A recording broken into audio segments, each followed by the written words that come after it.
Vamos para o texto. Eles foram convencidos pelo discurso de Gamaliel. Chamaram os apóstolos e mandaram açoitá-los. Depois, ordenaram-lhes que não falasse em nome de Jesus e os deixaram sair em liberdade. Os apóstolos saíram do sinédrio alegres por terem sido considerados dignos de serem humilhados por causa do nome. Todos os dias no templo e de casa em casa, não deixaram de ensinar e proclamar que Jesus é o Cristo. Eu quero hoje, baseado nesse texto, ministrar o sermão com esse tema: cicatrizes que pregam. É o tema da mensagem de hoje. Cicatrizes que pregam. Vamos orar, feche os seus olhos nesse momento. Senhor, nosso Deus, nosso Pai, nossa gratidão pelo privilégio de termos agora a Tua palavra à nossa disposição. Venha, ó Deus, fala comigo e fale com os meus irmãos. Que essa palavra possa encontrar corações abertos. Que o Senhor, ó Deus, possa ministrar realmente as lições que o Senhor tem reservado para hoje, no coração de cada um de nós. Nos dê ouvidos para ouvir, Pai. Nos dê sabedoria para compreender e aplicar isso nas áreas das nossas vidas que precisam. Eu oro a Deus e coloco minha vida e a vida da igreja, dos meus irmãos, diante do Senhor e peço, mais uma vez, fale, ó Deus, conosco. Eu oro, Pai, em nome de Jesus, o Teu Filho. Amém. Você pode dizer graças a Deus? Vejam, nós vamos iniciar a mensagem lembrando a vocês daquilo que nós vimos na semana passada. O texto de hoje, ele está nos lembrando que aquelas autoridades, as mesmas autoridades que haviam prendido, que haviam colocado os apóstolos na prisão, eles ouviram o conselho de Gamaliel. É assim que começa o texto de hoje, no versículo 40. Gamaliel era um homem respeitado na sua época. Nós vimos aqui na semana passada. Não era uma pessoa qualquer, era uma pessoa extremamente respeitada. A palavra de Gamaliel, ela tinha autoridade. Aqueles líderes tinham Gamaliel como um Rabone, como um mestre querido. Era um mestre dos mestres. Era um professor de professores. E Gamaliel havia dado ali um conselho para o sinédrio, as autoridades religiosas, dizendo a eles: olha, não adianta nós tentarmos segurar esses homens, se eles estiverem sendo movidos apenas pelo ego, o que eles estão construindo vai se desfazer. Mas se eles estiverem realmente falando em nome de Deus, não somos nós que vamos dar conta de segurar aquilo que Deus está levantando. Aquelas autoridades ouviram atentamente.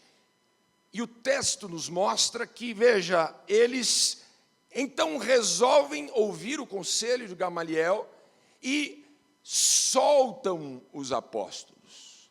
Eles libertam os apóstolos, dão aos apóstolos o direito de ir embora. Interessante, porque se o conselho de Gamaliel fosse: vamos matá-los, com certeza o sinédrio, com certeza executaria todos aqueles apóstolos. Mas não foi isso. Eles resolvem, então, libertá-los, e o que realmente nos chama a atenção é que, mesmo assim, antes de soltá-los, eles açoitam, eles batem nos apóstolos. Nós vimos isso na semana passada. Agora, realmente, o mais importante no texto é a perspectiva dos apóstolos diante de tudo aquilo que estava acontecendo com eles. Eu não sei se você prestou atenção, se isso saltou dos seus olhos enquanto nós líamos o texto, mas a Bíblia diz ali algo no versículo 41 que não pode nos passar desapercebido. O texto diz que eles, depois de receberem os açoites, eles saíram dali alegres, e eles foram considerados dignos de serem humilhados por causa de Jesus. Isso aqui, irmãos, falou profundamente comigo. Isso não pode nos passar desapercebido. A perspectiva que os apóstolos estavam tendo de tudo aquilo que estava acontecendo a eles. Depois de tudo isso, depois de levar 39 açoites, eles saem dali alegres. Isso fala muito comigo. Eu disse a Deus, enquanto preparava essa mensagem no início da semana, se for para mim passar realmente por um sofrimento, que eu passe assim, que o sofrimento me encontre fiel a Deus. Eu disse isso a Deus, se for para mim passar por um sofrimento, que o sofrimento me encontre assim, alegre, que a minha alegria não se esgote no meio da dor.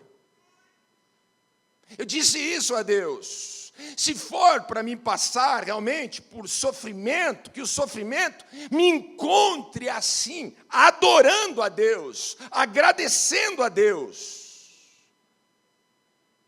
Entenda, a gente não deve agradecer a Deus pelo sofrimento, mas agradecemos porque Deus está conosco no meio do sofrimento. Nós agradecemos porque mesmo num vale de dor, Deus, Ele está conosco. Portanto, nós agradecemos a Deus, não pela dor, mas pela presença de Deus no meio de um vale de dor. Que Deus realmente encontre isso no meu coração. Que essa seja também a perspectiva sua, quando você estiver passando por um vale de sofrimento. Veja o texto. A Bíblia diz que Deus não poupou os apóstolos de sofrer. Interessante.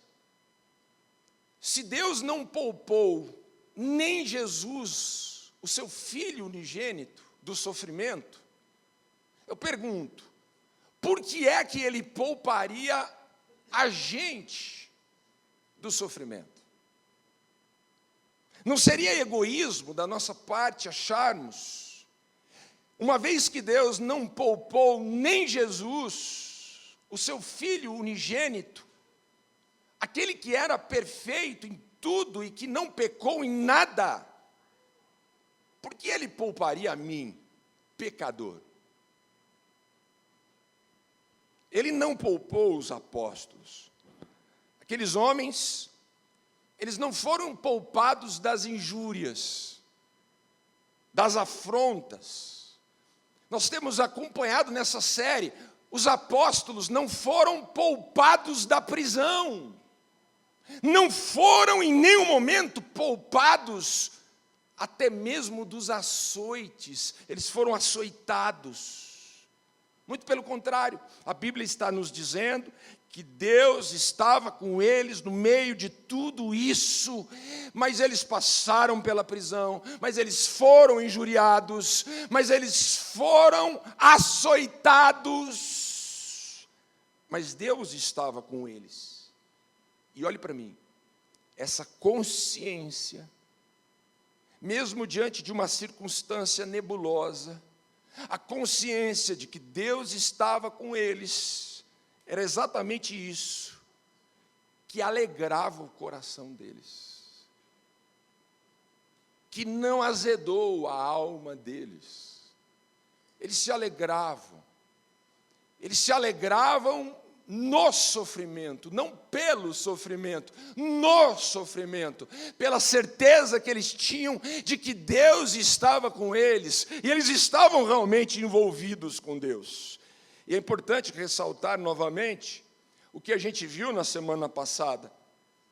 Esses homens, eles não receberam uma simples repreensão. Foram 39 açoites. Era assim que a lei romana, aliás, a lei religiosa, mosaica, dizia a respeito de penas como esta, os açoites. Eram 39. A lei não permitia mais do que 40. Então, para que não corressem o risco de açoitar mais do que o permitido, eles sempre faziam isso até os 39 açoites. Nós vimos na semana passada a forma como isso era realizado.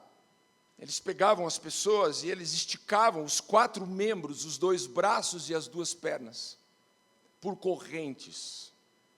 Eles usavam aquilo que era conhecido como flagelo romano, era uma espécie de um chicote com tiras, sempre mais do que 3 tiras de couro. Tiras que nas suas extremidades eram colocadas ou ossos de animais, pequenos ossos de animais, ou pedras, pequenas pedras e até mesmo cacos de vidro.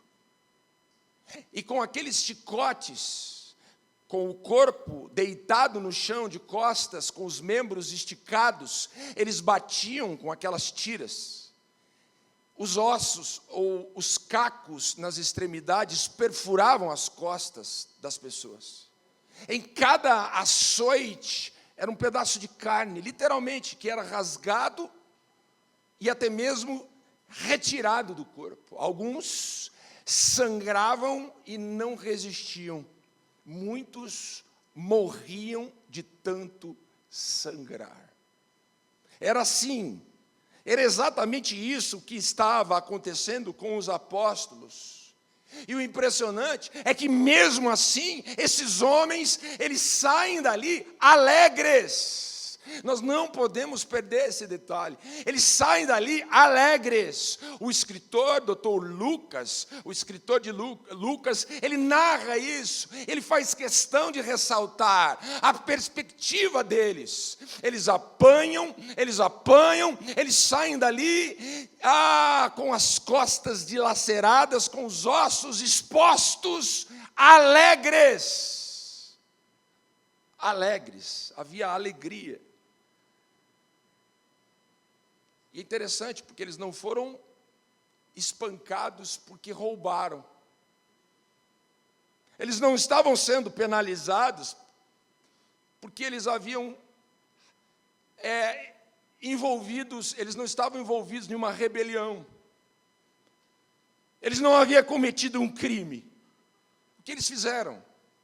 Eles pregaram que Jesus Cristo havia ressuscitado. Tudo o que eles queriam era isso. Eles queriam ensinar para as pessoas.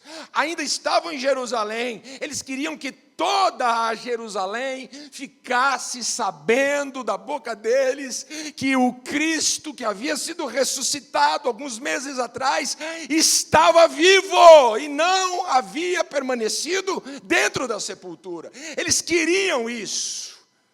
Eles estavam realmente dispostos a fazer isso, a pregar, a falar para as pessoas. e aí eles são presos, e aí eles são injuriados, e aí eles são açoitados, e eles não desistem, eles simplesmente, com alegria, eles recebem aqueles açoites. O versículo 41, novamente, diz que eles ficaram alegres por terem sido considerados dignos de serem humilhados por causa do nome. Nome, letra maiúscula, porque fala a respeito do nome de Jesus. Veja, há uma tradução que diz que eles se sentiram alegres por terem sido considerados dignos de serem desprezados. Dignos de serem desprezados, de serem humilhados. A ideia aqui é vergonha. É importante a gente entender que na época, muito mais do que hoje, havia a honra de ter um bom nome. Hoje nós temos perdido isso, infelizmente.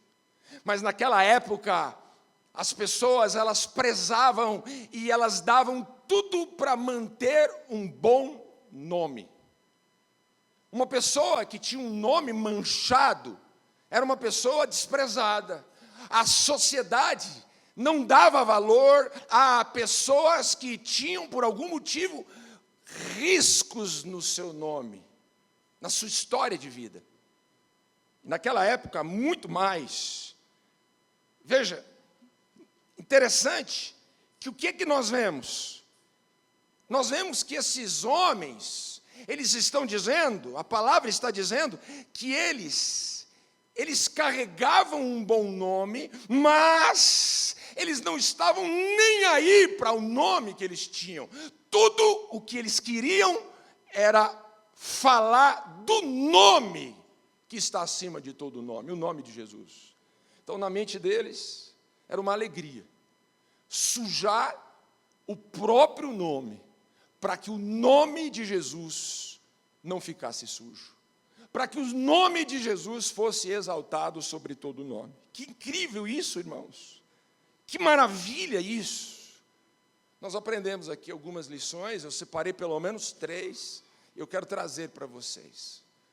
Primeira lição que a gente percebe, na verdade, o primeiro pensamento que a gente ressalta aqui é que a palavra é mais forte que as nossas feridas.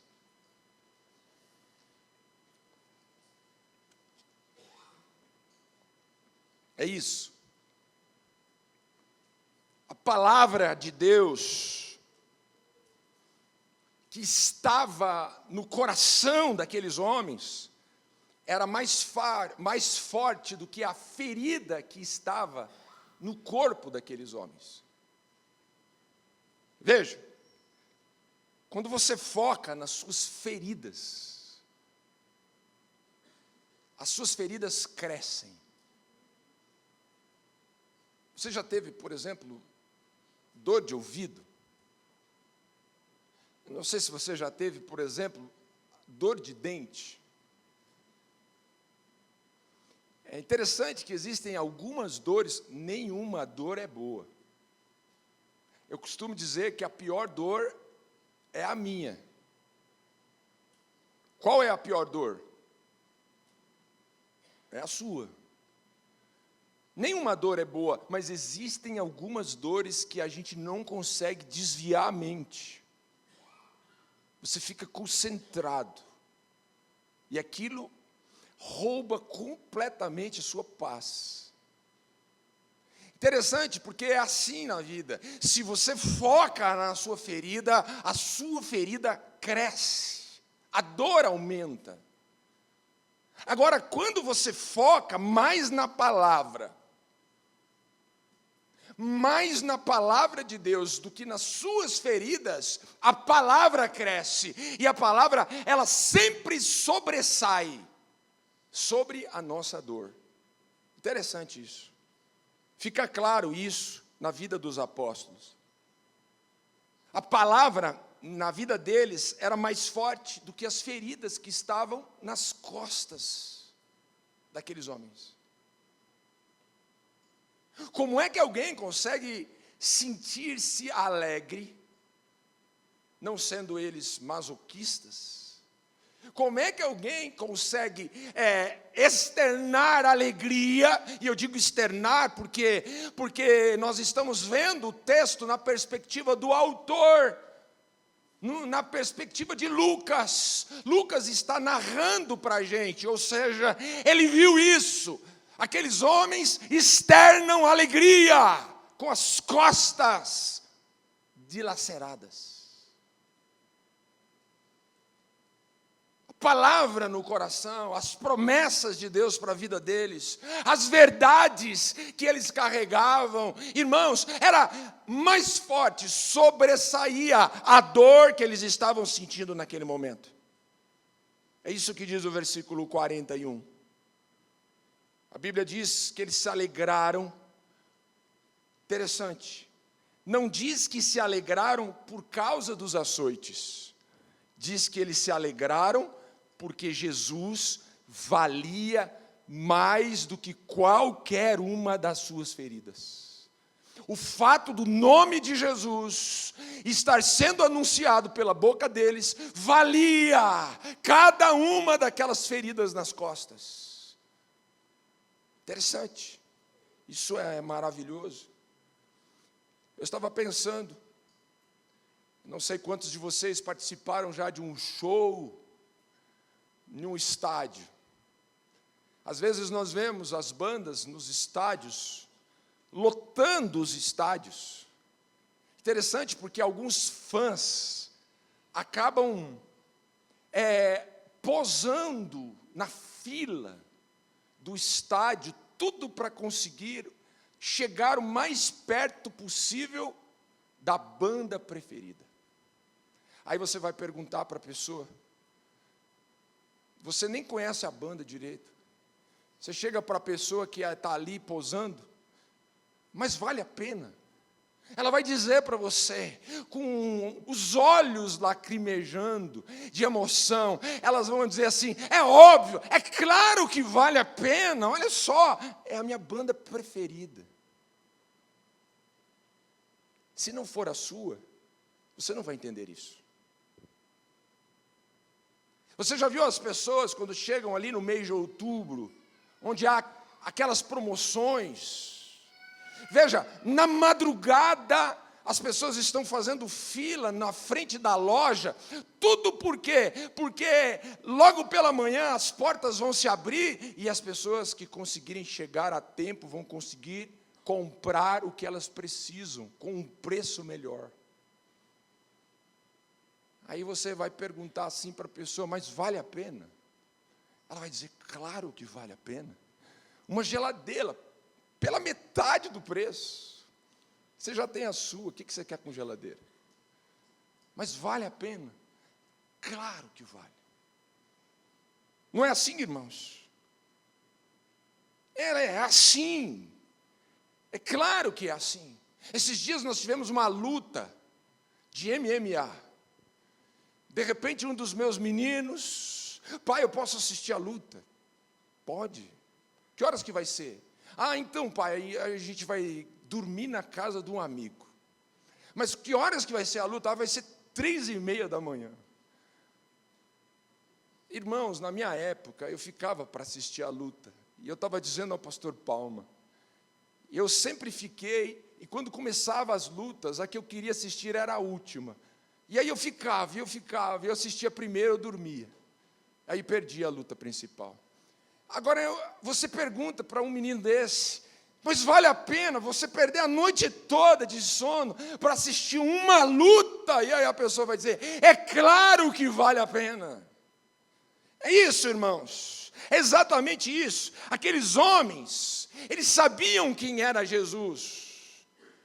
Aqueles homens eram muito mais do que fãs de Jesus. Eles provaram uma experiência que até então nunca ninguém havia provado.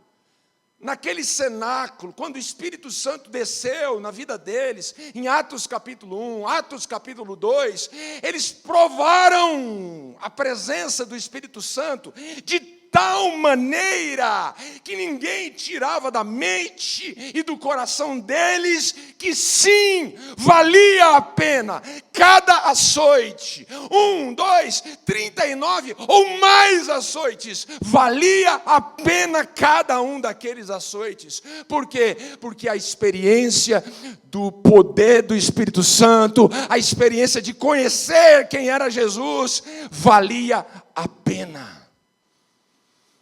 É isso. Cada uma daquelas feridas valia a pena. Jesus estava sendo conhecido. O nome de Jesus não estava sendo riscado. Ainda que riscasse o nome deles, eles não estavam nem aí. Irmãos, nós precisamos dessa firmeza. Nós conhecemos a Jesus. Você precisa dessa firmeza. Nós já temos a experiência suficiente para saber que a fé que nós carregamos é uma fé genuína. Nós temos provado dia após dia, nós já tivemos a experiência com o Espírito Santo suficiente para dizer, vale a pena sim, dedicarmos nossa vida, entregarmos nossa vida. Nós precisamos dessa firmeza. Eu estava pensando, irmãos, como nós precisamos de uma firmeza como desses apóstolos. Olha a firmeza, por exemplo, desses jovens aqui em Daniel, capítulo 3, versículo 17. Veja se não é algo inspirador para nós. Veja se nós não precisamos dessa firmeza de fé. O texto diz assim: se nós formos atirados na fornalha em chamas, o Deus a quem prestamos culto pode nos livrar, e Ele nos livrará das suas mãos, ó Rei. Mas se Ele não nos livrar, saiba, ó Rei, que não prestaremos culto aos seus deuses, nem adoraremos a imagem de ouro que mandaste erguer. O que esses homens estão dizendo?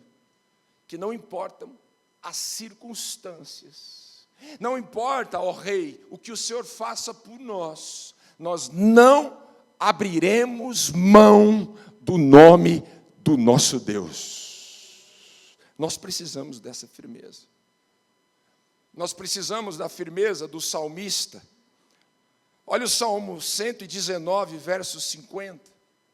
O salmista diz assim: este é o meu consolo no meu sofrimento, a tua promessa me dá vida.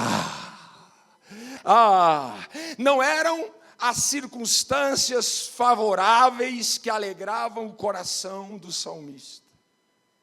Não eram as circunstâncias favoráveis que alegravam o coração dos apóstolos, mas era justamente a certeza, a convicção que eles tinham das promessas de Deus.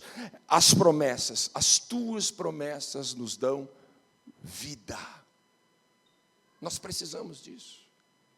Colocarmos as promessas de Deus, a palavra de Deus acima das nossas feridas.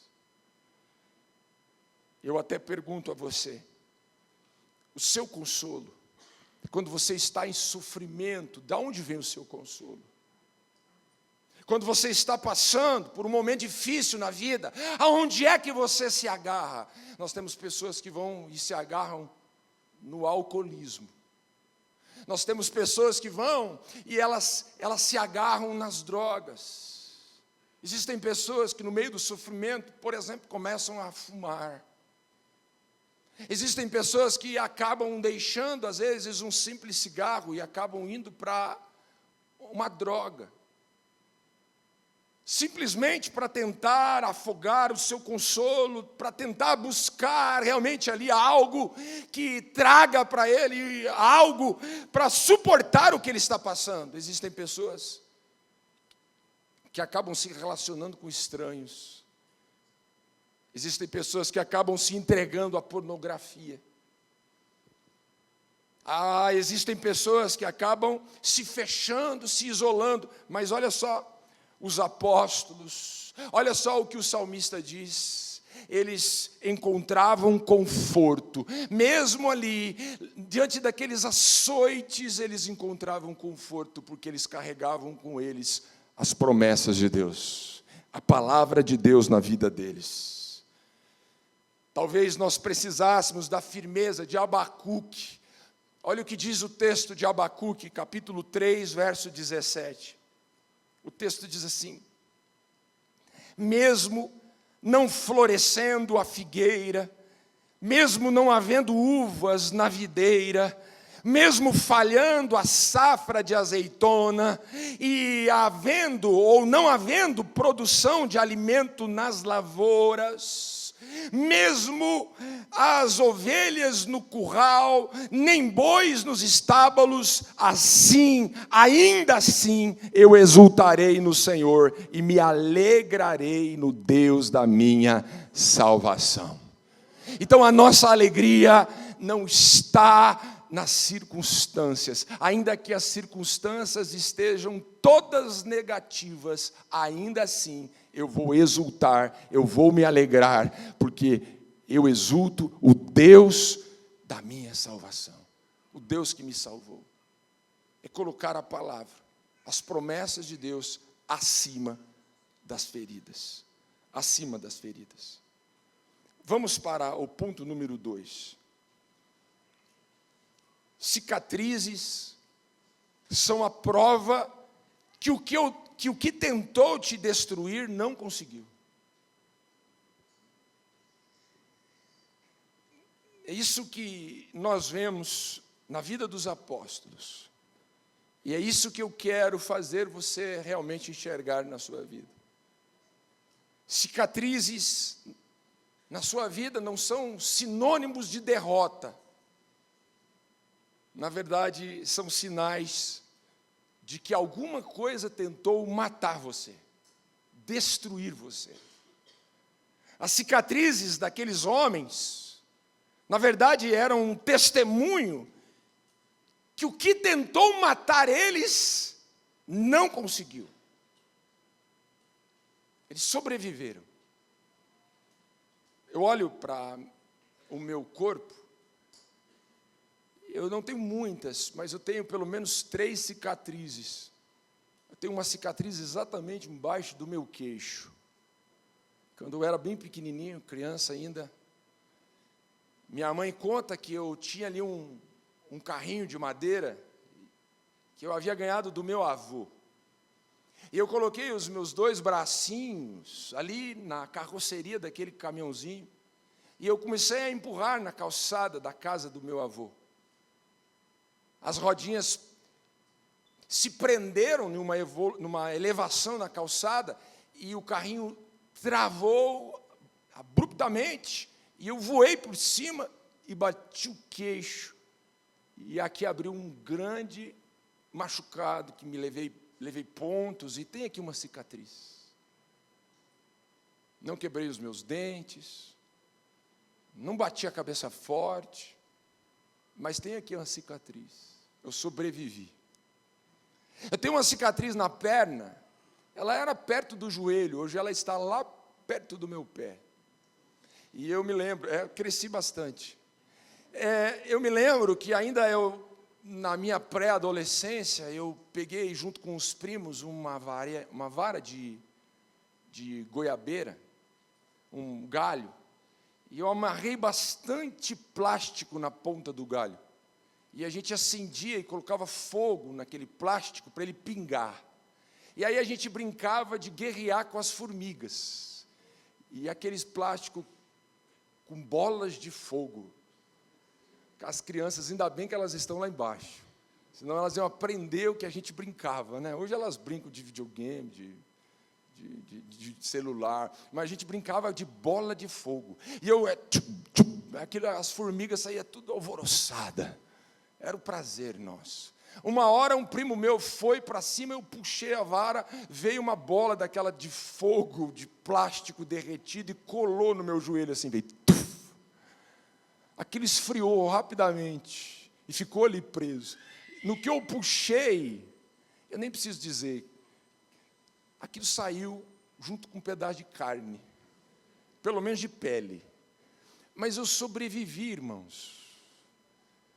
Eu olho daqui, eu imagino como é que deve ter sido a vida de alguns de vocês, as brincadeiras. Se eu passei por isso, eu fico imaginando, por exemplo, o Wesley, que está ali me ouvindo. Irmãos, eu me lembro também, olha só, irmãos, me lembro, porque eu tenho uma cicatriz exatamente aqui no meu punho. Me lembro da vez que eu subi numa árvore para esconder dos meus pais, e o galho da árvore arrebentou, e eu saí e desci como se estivesse caindo, mas segurando. E aqui entrou uma ferpa, um pedaço da árvore entrou aqui e rasgou. Na verdade, não era bem aqui, era na minha mão, mas também veio para cá. Mas veja, irmãos, é interessante como eu olho para as minhas cicatrizes e o que eu deduzo? Eu sobrevivi.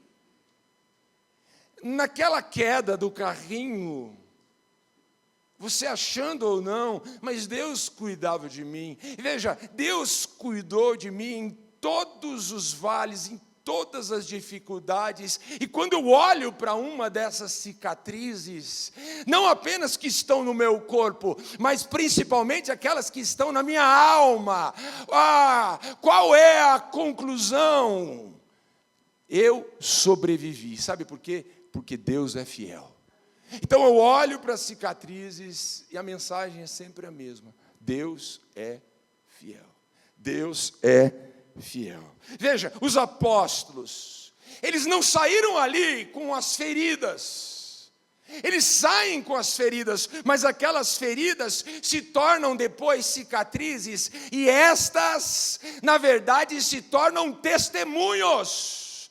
Cada cicatriz nas costas daqueles homens tornou-se um testemunho. Que testemunho? A mesma mensagem: Deus é fiel. Veja, eles tentaram de tudo nos calar, mas eles não conseguiram nos destruir. Deus é fiel, nós sobrevivemos. Consegue entender? Pense naquelas autoridades, com aquele flagelo na mão, batendo nas costas daqueles homens. Pense, cada açoite, aquelas autoridades pensavam assim: agora eles vão desistir, agora eles vão nos deixar em paz. Imagine aqueles ossos entrando nas costas e rasgando a carne, o sangue escorrendo, os urros e gemidos naqueles homens. Aquelas autoridades que batiam, eles pensavam: agora eles vão desistir, agora eles vão desistir, agora eles vão inventar uma desculpa, eles vão tirar férias, eles vão dizer que eles vão dar um tempo, mas eles vão desistir, agora eles vão desistir. Eu pergunto para vocês, eles desistiram? Esses homens pararam, irmãos, por causa daquelas feridas? Não, claro que não. O texto diz que eles continuam. Na verdade, eles continuam ainda mais fortes. Não é assim? Ainda mais forte. Olhe para mim. Você está aqui. Tem uma pessoa que está aí do seu lado. Talvez você nem tenha ideia do que essa pessoa já enfrentou na vida. Talvez você nem imagina como já foi a vida dessa pessoa e o que ela já passou. Agora deixa eu te dizer, se essa pessoa está aí hoje, sentado do seu lado, é porque ela não desistiu. É porque ela continuou. E se ela pudesse, assim como eu, mostrar as suas cicatrizes, o que ela já passou na vida, com certeza você também chegaria nessa conclusão. Ela sobreviveu. Ela sobreviveu porque Deus foi fiel. Você está aqui, meu irmão, simplesmente porque Deus é fiel. Cada cicatriz que você carrega na sua alma é um sinal que você continuou e que você não desistiu. Sabe por quê? Porque Deus é fiel. Tentaram te fazer desistir. Quando você passava para aquele vale lá atrás, tudo o que eles queriam é que você desistisse. Tudo que o inimigo queria é que você desistisse ali, naquele momento. E você não desistiu. E a prova são as cicatrizes que estão na sua alma. A prova de que Deus foi fiel na sua vida são as cicatrizes, não são mais feridas. Hoje são sinais de um Deus que cuidou de você, que sustentou você e que tem sustentado a sua vida até o dia de hoje. Louvado seja Deus por isso. Nós precisamos realmente olhar para as coisas nas nossas vidas que não saíram da forma como nós planejamos. Na perspectiva desses homens, você, meu irmão, é a melhor versão de você mesmo. Talvez você diria assim: mas se eu não tivesse passado por aquilo, mas se não tivessem feito o que fizeram comigo, hoje eu estaria melhor. Não, você não estaria melhor. Você está olhando com uma perspectiva humana. Você está olhando com uma visão extremamente limitada da vida. Você é a melhor versão de você mesmo. O que deu realmente diferente do que você planejou, simplesmente não foi para te destruir, mas foi para dar a você um testemunho. E esse testemunho, sem dúvida, vale muito mais do que se você talvez não tivesse passado por aquilo. Você é alguém mais forte, graças aos açoites que você acabou tendo que levar na história da sua vida. Isso faz de você uma pessoa melhor, mais forte. E Deus realmente foi fiel. E você está aqui. Bendito seja o nome de Deus. E eu encerro. Agora, veja, com o terceiro ponto. Quando o propósito está vivo, a dor vira a sua força.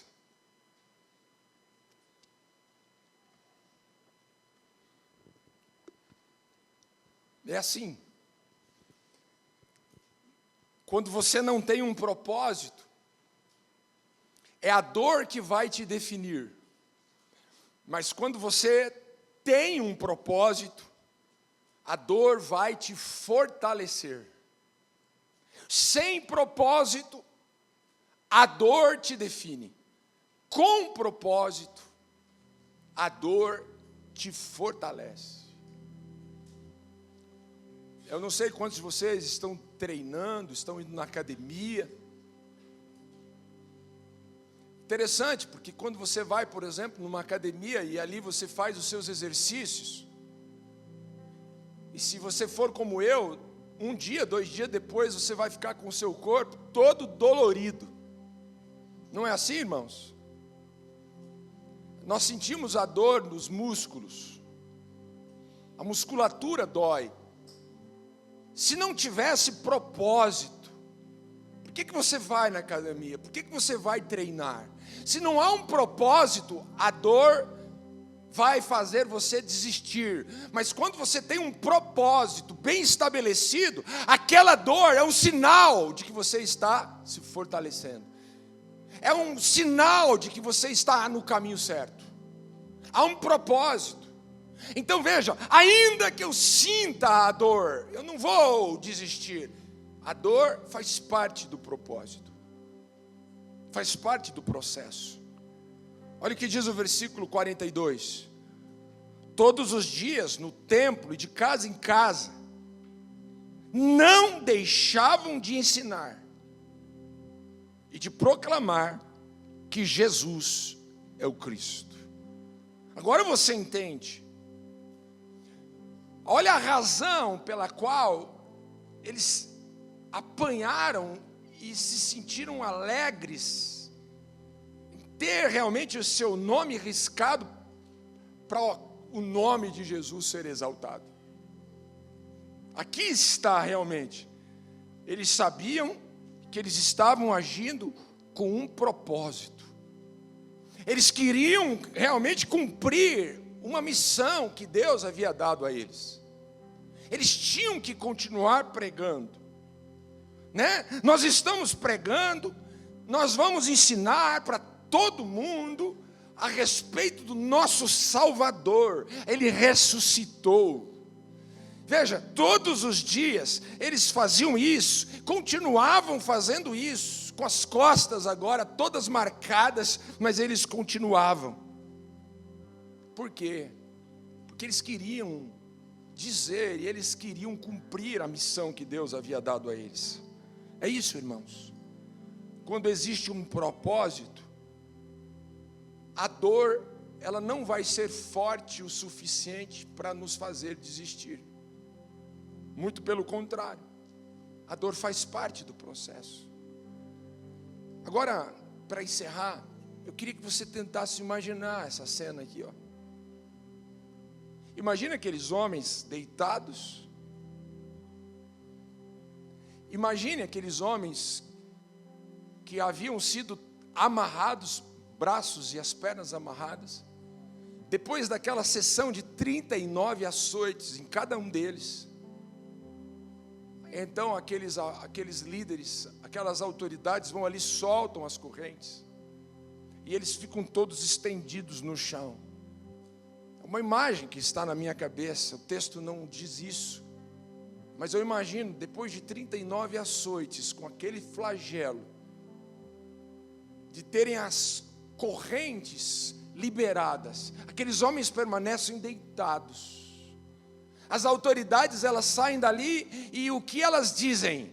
Olha, agora vocês podem voltar, mas não ousem voltar a fazer o que vocês faziam. Volte para a vida normal de vocês. Para com essa história. Não nos encham mais as paciências. Não insistam mais. E eles ali, estirados no chão. De repente, um deles levanta a cabeça, consegue, com muita dor, levantar a cabeça, e faz uma pergunta, e todos ali deitados, e a pergunta é a seguinte: eles já foram? E aí o que está talvez numa posição privilegiada, que consegue enxergar talvez o caminho, a estrada, consegue também com dificuldade levantar o pescoço. Sim, eles já foram. Eles já foram. Aí aquele que pergunta, ele faz uma nova pergunta: a gente pode continuar então? E aí, aquele lá da ponta, quando vê novamente a estrada vazia e as autoridades já tinham ido embora, responde: sim, a gente pode continuar. E com dor todos ficam em pé. Muitos sangraram muito, estavam em uma situação deprimente, e eles saem dali, todos com esse mesmo espírito: sim, nós podemos continuar, vamos continuar. Nós não podemos parar. Eles voltam. Eu imagino que foi o tempo suficiente para aquelas feridas virarem cicatrizes. E o que eles fazem? O texto está dizendo: todos os dias, não faltava um dia, não pulava um dia, todos os dias, no templo e de casa em casa, eles não deixavam de cumprir o propósito. O propósito. Eu encerro dizendo isso para você. Vamos continuar. Talvez você está diante da pior circunstância de toda a sua vida. Talvez você está no meio de uma sessão de 39 açoites. Que você não perca a perspectiva de que a hora que essa poeira baixar, não pode haver um outro sentimento senão esse: eu vou continuar. O inimigo, em cada açoite que ele dá nas nossas costas, ele sorri, porque ele acredita que eu e você vamos desistir. Mas eu e você estamos hoje olhando para essa palavra, e isso está hoje sobressaindo sobre as nossas feridas. Isso precisa estar acima das circunstâncias, as piores circunstâncias das nossas vidas. A palavra hoje, ela está sobressaindo sobre a sua dor, ao ponto de que a hora que a poeira baixar, nós vamos frustrar os planos do inimigo. Nós não vamos desistir. Pastor, e as cicatrizes? Para nós será um testemunho: eu sobrevivi. Deus é fiel. O inimigo tentou, mas mais uma vez ele não conseguiu. Ele me açoitou, mas mais uma vez ele não conseguiu. Está aqui a cicatriz de um Deus que esteve cuidando de mim, que continua me sustentando e que vai permanecer ao meu lado durante todos os dias da minha vida. É isso, irmãos. Nós não estamos no mundo esperando uma vida fácil. Ser um servo de Deus não é realmente a certeza de uma vida fácil. É a certeza de cruz. Deus não prometeu a você uma vida como um mar de rosas. Aliás, todo mar de rosas, assim como toda rosa tem espinhos, todo mar de rosas tem as suas dificuldades. O Evangelho de Jesus não vem realmente para nos prometer uma vida fácil, mas vem para nos dar a certeza de que ainda que a gente ande pelo vale de sombra e da morte, nós temos um Deus que está do nosso lado, nos guiando para águas tranquilas e para pastos verdejantes, e que já preparou lá na frente uma mesa com um cálice que está transbordando na presença dos nossos inimigos. Aqueles que hoje estão tentando fazer você desistir, amanhã verá você sentado na mesa com um cálice cheio de testemunhos daquilo que Deus fez e está fazendo na sua vida. É isso, irmãos. Vamos continuar. Vamos continuar. Pastor, está doendo. Sim. Sim. E talvez esteja doendo muito. Mas isso não pode tirar de nós a certeza de um Deus que continua no controle de todas as coisas. E que no final, tudo vai dar certo. Nós vamos um dia provar daquilo que Deus preparou para nós lá nos céus. Lá não vai ter mais dor, não vai ter mais sofrimento, não vai haver mais lágrimas. E quem permanecer firme até o fim, com certeza vai receber das mãos de Deus a coroa da vida. Coloque-se em pé, vamos orar.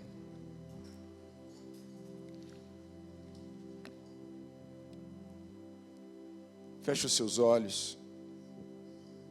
Em Cristo Jesus, nenhuma das nossas feridas é em vão. Em cada uma das suas feridas, a mensagem é a mesma: Deus é fiel. Em cada marca que você carrega na sua vida de uma situação difícil, cada cicatriz é um sinal de que você continuou, de que aquilo que tentou te destruir não conseguiu. O inimigo tentou te parar, mas você continuou. Deus é fiel. Você sobreviveu. Deus é fiel. O inimigo tentou parar você, o inimigo tentou destruir sua família, o inimigo tentou tirar você do caminho de fé, o inimigo tentou te desanimar. Você tem as suas feridas, algo não deu certo, um relacionamento não deu certo, uma história não deu certo, algo saiu fora daquilo que você planejou. Veja, isso te fez mais forte.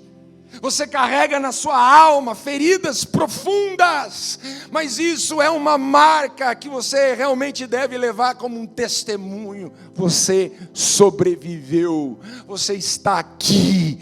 Ah, meu irmão, a dor não pode carregar a caneta que está escrevendo a sua história. Entregue essa caneta nas mãos daquele que sabe escrever a sua história. Entregue a caneta nas mãos de Jesus. Que Deus realmente possa hoje te ajudar a continuar. Vamos orar. Senhor, é no nome de Jesus Cristo, teu Filho, Pai, que nós nos colocamos diante da tua preciosa presença. Olhe nesse momento para a vida de todos os irmãos que estão aqui. Olhe para a vida daqueles que estão no chão, literalmente no chão. Existem irmãos que estão com as suas costas, todas elas, Pai, flageladas, machucadas. Existem pessoas que estão aqui hoje sangrando, com a carne rasgada, Pai, com o coração rasgado. Eu oro, Pai, para que o Senhor, através dessa palavra, possa, Senhor, curar essas feridas, Pai. Eu sei, imagino, Deus, as dores, o sofrimento, Pai. Mas nesse momento, Pai, que a palavra do Senhor venha curar essas feridas, venha dar sentido e significado, Pai, para toda dor que o teu filho e a tua filha têm sentido. Faça, Pai, com que isso fortaleça esse homem. Faça com a dor que essa mulher sente, a fortaleça ainda mais, ó Deus. Fortaleça a sua fé, fortaleça realmente, ó Deus, a sua fé e dê a ela a perspectiva de que o Senhor realmente merece, Senhor, a nossa perseverança. Não vamos desistir, Pai, que Tu segures agora nas mãos de cada um de nós e nos ajude, Pai, assim como sobrevivemos e chegamos até aqui, nos ajude a continuar, que Tu possas, ó Deus, nos ajudar, que a Tua boa mão nos segure quando estivermos fracos, que a Tua presença nos fortaleça, ó Deus, quando estivermos realmente sem forças. Que o Senhor, ó Deus, encha a nossa mente, o nosso coração da Tua palavra e nos dê uma visão clara das Tuas promessas. E ainda que esteja tudo difícil, que a gente nunca perca de vista a certeza de que o Senhor continua no controle de tudo. Eu oro, ó Deus, e eu abençoo a Tua igreja, abençoo as famílias, abençoe cada um daqueles que estão aqui, que saiamos daqui, ó Deus, não mais com feridas, não mais, ó Deus, concentrados na dor que estamos sentindo, mas que saiamos daqui, Pai, na certeza de que tudo isso será simplesmente um sinal e uma cicatriz um dia, que vai testemunhar e glorificar o Teu nome, porque é o Senhor que está cuidando de nós. É a nossa oração, em nome de Jesus, amém. Vamos aplaudir Jesus. Amém. Glória a Deus. Próximo domingo, convide alguém para estar com você. Estou muito ansioso para começar o capítulo 6. Cada palavra, algo da parte de Deus nós estamos aprendendo. Domingo que vem, convide mais alguém para estar com você. Vamos começar o capítulo 6 e será incrível o que vamos ver nessa parte da palavra de Deus.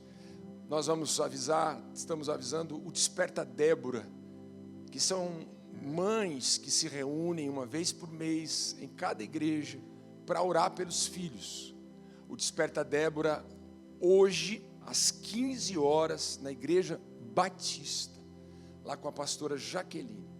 Hoje, 15 horas. Todas as mulheres, as mães estão convidadas para participar desse movimento de oração. Amém? Agora sim, que a graça de Jesus, que o amor de Deus e que a presença do Espírito Santo esteja com você hoje e para todos sempre. Quem ama Jesus, diga amém.